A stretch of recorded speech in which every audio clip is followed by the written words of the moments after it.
Welcome back. You may have heard about American college kids and their spring break overindulgence. We'll have a different take for you this time. About 15 students at American University are planning a trip to Rwanda. They are part of an alternative breaks program which critically engages students to reflect on global issues. VOA's Carolyn had a chance to speak with some of them.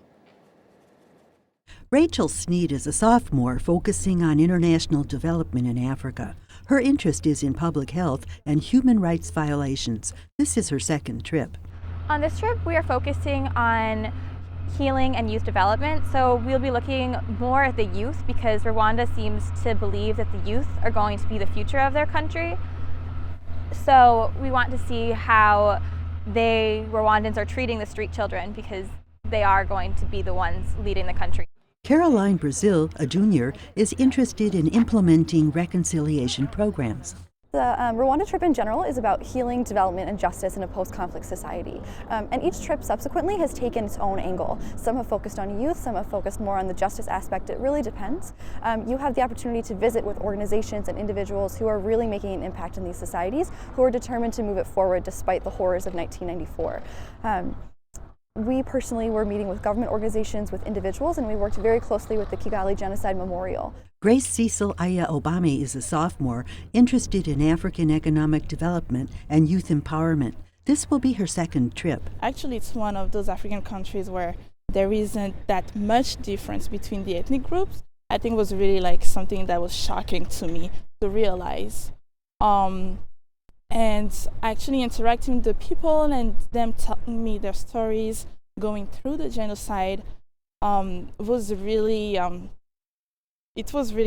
emotional moment for me, being there and really hearing that firsthand. Sarah Singer is majoring in communications law, economics, and government. She's taking the trip to gain perspective in creating domestic and international change. I feel like the rich history of the country, including the genocide, is something that isn't widely spoken about, and I feel like it's really important for myself as someone who is interested in international issues to actually embrace Rwanda's history and just indulge in it firsthand, as opposed to watching movies or reading books and hearing other perspectives. I feel like it's really important to have a firsthand experience. The trip will help the students learn how Rwandans are rebuilding their nation. They will engage with genocide survivors, perpetrators, community leaders, and widows and orphans on issues of development, reconciliation, and youth empowerment. The students plan to address the issues of street children, orphans, and youth, the future leaders of Rwanda. Carolyn Turner, VOA News.